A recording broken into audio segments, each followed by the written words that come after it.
priekšā esmu Santa Polonijas dzelzceļa stacijā.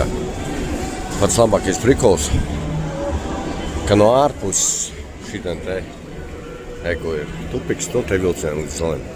No ārpuses, ir sevišķi no kreisās puses, savu mūžu tu nepateiksi, ka te ir vispār dzelzceļa stacija.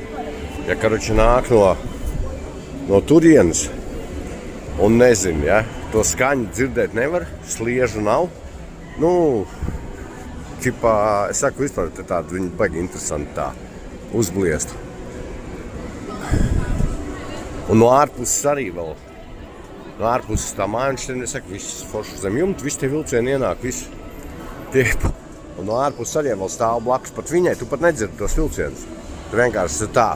Nu, ēka, milzīgi kaut kāda māja, nu, ja neskatās kartē un neziņa, ka tā ir vienkārši dzelzceļa stacija. Arī tāds interesants moments.